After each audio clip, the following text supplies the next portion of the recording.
कुर्सी पर जब कोई बैठा नहीं था तो सरकारी काम में बाधा कैसी? 1 मिनट पहले मैडम अंदर बैठी हुई थी लेकिन उसके बाद अचानक से गायब हो गई। वॉशरूम को लेकर बात हो रही है, उनको सरकारी कुर्सी से उठने को मजबूर कर देता है। लोकतंत्र की हत्या मत कीजिए, हमें फोन मत करो, हम आपकी आवाज नहीं उठा सकते। मैम ने खुद को शायद बाथरूम के अंदर लॉक कर लिया है। क्राइम अगेंस्ट वुमेन जैसा कुछ हुआ है कि मुझे भी अब तो डर लगना शुरू हो चुका है। शुरू करने से पहले मैं आपके कैमरा पर्सन को चाहूंगी एक बार जूम करके सामने दिखाएं। सामने है तहसील, जहाँ का कल का पूरा प्रकरण था, वो सामने का ही पूरा प्रकरण है। यहीं पर मैं, आकर्षण सर, हमारी पूरी टीम आई थी साथ में। और मैं आपको बताना चाहूंगी, 1 नहीं, 2 नहीं, 3 नहीं मोहित, कई ऐसे फोन आ चुके हैं I-24 को। रोजाना ऐसे फोन आ रहे थे कि तहसील में काम नहीं हो रहा, जो मैडम तहसीलदार हैं या फिर कोई भी तहसीलदार यहाँ पर नहीं बैठा।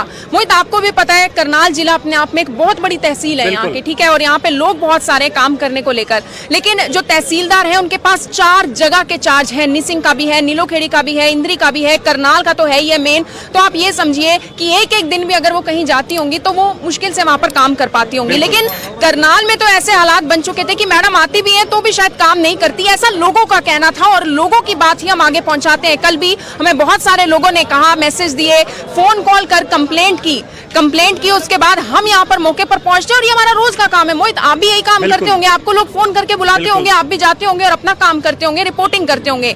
हम वहाँ गए, आकर्षण उपल सर मेरे साथ ही थे, मैं उनके साथ थी, मैं ये कह सकती हूँ मैं उनके साथ कल वहां पर गई हुई थी।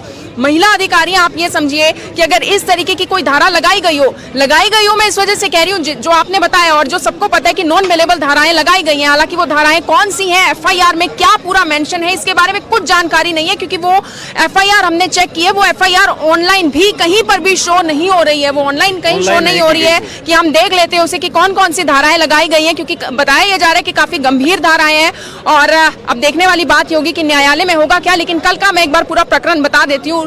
लोगों का हमारे पास फोन आया कि यहाँ पर मैडम बैठी जरूर हुई है, लेकिन सुबह से हम 9 बजे के बैठे हुए, रजिस्ट्री नहीं हो रही है। यहाँ पर हम लोग आते हैं, अंदर जाकर देखते हैं। जब हम यहाँ पर पहुंचे थे मोहित, उस समय जो महिला तहसीलदार है मैडम ललिता है, वो अपनी कुर्सी पर बैठी हुई थी। अचानक ना जाने उन्हें क्या हुआ, शायद उन्हें अंदर से जानकारी मिल गई होगी कि मीडिया वाले बाहर पहुंच चुके हैं। ऐसे में वो कहीं चली गई, कहाँ चली गई इस बारे में हमें कोई ऐसी जानकारी नहीं। हम लोग वहां पर गए, हमने जो हमारा काम है वो हमने शुरू किया, रिपोर्टिंग शुरू की। उसके बाद हमने देखा कि मैडम अपनी कुर्सी पर नहीं है। जो बाहर के लोगों ने हमें जानकारी दी कि कुछ देर पहले, महज 1 मिनट पहले मैडम अंदर बैठी हुई थी, लेकिन उसके बाद अचानक से गायब हो गई।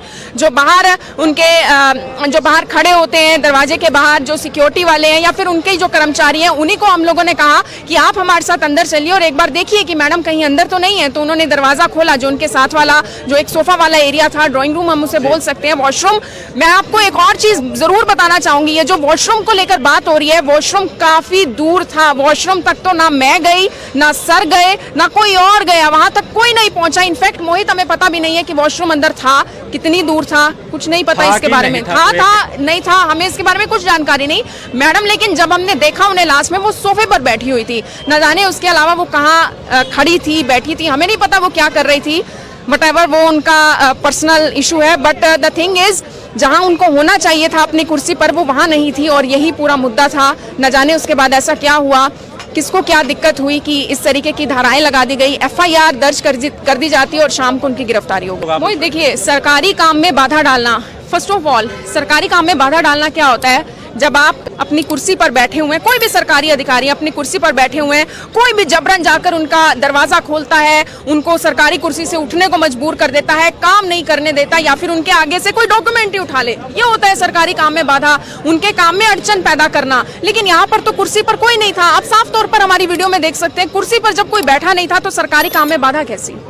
ऐसा क्या हो गया था वहां पर जो हमने बाधा डाली? बल्कि लोग तो ये कह रहे थे कि मैडम बैठी भी हुई है, काम नहीं कर रही, लेकिन जब हम अंदर गए मैडम वहां पर नहीं बैठी हुई थी, कुर्सी खाली थी। दूसरा एक और था कि लाइट बंद कर दी, लेकिन AC वगैरह थे वो सब ऑन थे, लेकिन लाइट ऑफ करके अंदर चली गई। ये क्या सिनेरियो था आप लोगों का? देखिए, ये लोगों द्वारा ही कहा गया था कि मैडम अभी तक तो बैठी हुई थी, AC चल रहा था, मैम का पर्स था, मैम की कुछ नोटबुक्स थी, पेन था, वो सब कुछ सोफे पर था, टेबल पर था, जहाँ पर शायद वो खाना भी खाती होंगी, रेस्ट करती होंगी लंच टाइम में या जो भी है। लेकिन बात ये थी कि AC चल था, सब कुछ ऑन था, लेकिन लाइट्स ऑफ कर मैडम अंदर चली जाती हैं। क्या करने जाती हैं इसके बारे में कोई ऐसी जानकारी नहीं। लेकिन वहां के जो लोग प्रेजेंट थे उन्होंने कहा था कि मैम ने खुद को शायद बाथरूम के अंदर लॉक कर लिया है और मैम बाथरूम के अंदर हैं। बाकी आपके सामने है। आप एक महिला पत्रकार हैं, आपने कुछ ऐसा लगा कि सामने जो अधिकारी थी वो एक महिला थी, आपको कुछ ऐसा लगा कि उनको शायद कुछ गिल्टी फील हुआ या कुछ ऐसा हुआ हो कि उनको लगा ये गलत हुआ है वहाँ ऐसा? मोहित, आपको एक बात मालूम होगी कि अगर किसी महिला को गिरफ्तार करना हो तो उस समय कोई लेडी कांस्टेबल होना जरूरी है, कोई महिला अधिकारी होना जरूरी है।